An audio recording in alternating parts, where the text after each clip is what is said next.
ओम शांति। 13 अप्रैल 1973 की अव्यक्त मुरली है। मुरली की हेडिंग है भक्त और भावना का फल। भक्त और भावना का फल। विश्व कल्याणकारी सर्व शक्तिवान वरदाता सर्व आत्माओं के पिता और भावना का फल देने वाले भगवान बोले, जैसे भक्तों को भावना का फल देते हैं, वैसे ही कोई आत्मा भावना रखकर तड़पती हुई आपके पास आए कि जी ये दान दो, वह हमारे मन को शांति दो, तो आप लोग उनकी भावना का फल दे सकती हो। उन्हें अपने पुरुषार्थ से जो कुछ भी प्राप्ति होती है वह तो हुआ उनका अपना पुरुषार्थ और उनका फल। लेकिन आपको कोई अगर कहे कि मैं निर्बल हूँ, मेरे में शक्ति नहीं है, तो ऐसे को आप भावना का फल दे सकती हो बाप द्वारा। बाप को तो पीछे जानेंगे जबकि पहले उन्हें दिलासा मिले, लेकिन यदि भावना का फल प्राप्त हो सकता है तब उनकी बुद्धि का योग डायरेक्शन प्रमाण लग सकेगा। ऐसी भावना वाले भक्त अंत में बहुत आएंगे। एक है पुरुषार्थ करके पद पाने वाले, वह तो आते रहते हैं, लेकिन अंत में पुरुषार्थ करने का न तो समय रहेगा और न आत्माओं में शक्ति ही रहेगी। ऐसी आत्माओं को फिर अपने सहयोग से और अपने महादान देने के कर्तव्य के आधार से उनकी भावना का फल दिलाने के निमित्त बनना पड़े। वे तो यही समझेंगे कि शक्तियों द्वारा मुझे यह वरदान मिला जो गायन है नज़र से निहाल करना। जैसे बहुत तेज बिजली होती है तो स्विच ऑन करने से जहाँ भी बिजली लगाते हो उस स्थान के कीटाणु 1 सेकेंड में भस्म हो जाते हैं।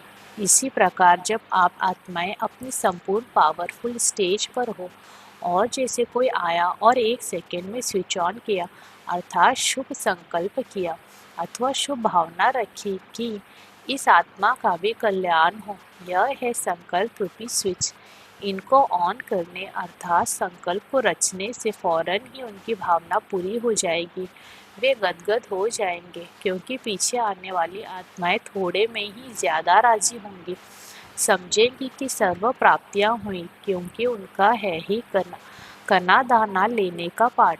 उनके हिसाब से वही सब कुछ हो जाएगा, तो सर्व आत्माओं को उनकी भावना का फल प्राप्त हो और कोई भी वंचित न रहे। इसके लिए इतनी पावरफुल स्टेज अर्थात सर्व शक्तियों को अभी से अपने में जमा करेंगे, तभी इन जमा की हुई शक्तियों से किसी को समाने की शक्ति और किसी को सहन करने की शक्ति दे सकेंगे, अर्थात जिसको जो आवश्यकता होगी वो उसको दे सकेंगे।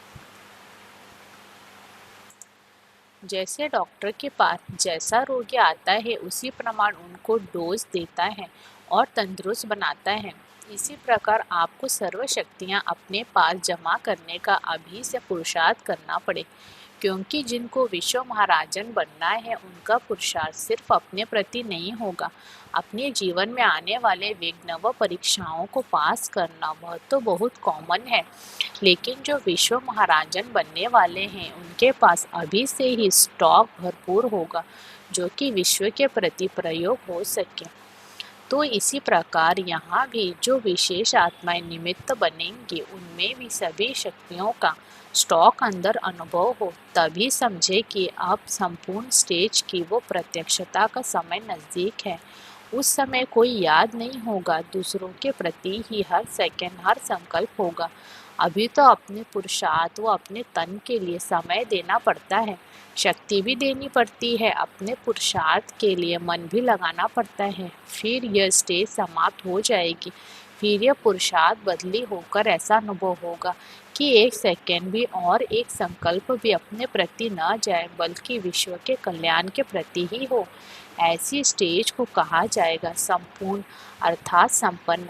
अगर संपन्न नहीं तो संपूर्ण भी नहीं, क्योंकि संपन्न स्टेज ही संपूर्ण स्टेज है। तो ऐसे अपने पुरुषार्थ को और ही महीन करते जाना है।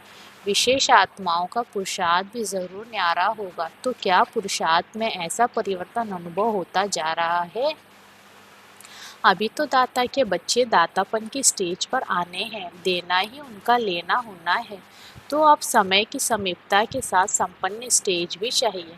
आप आत्माओं की संपन्न स्टेज ही संपूर्णता को समीप लाएगी।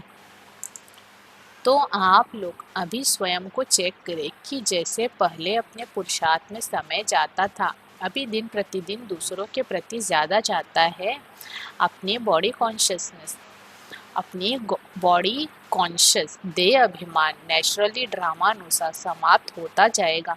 सरकमस्टांसेस प्रमाण भी ऐसे होता जाएगा। इससे ऑटोमेटिकली सोल कॉन्शियस होंगे। कार्य में लगना अर्थात सोल कॉन्शियस होना। बगैर सोल कॉन्शियस के कार्य सफल नहीं होगा। तो निरंतर आत्म अभिमानी बनने की स्टेज स्वतः ही हो जाएगी। विश्व कल्याणकारी बने हो या आत्म कल्याणकारी बने हो, अपने हिसाब किताब करने में बिजी हो या विश्व की सर्व आत्माओं के कर्म बंधन व हिसाब किताब चुकतू कराने में बिजी हो, किसमें बिजी हो? लक्ष्य रखा है सदा विश्व कल्याण के प्रति तन मन धन सभी लगाओ। अच्छा, ओम शांति।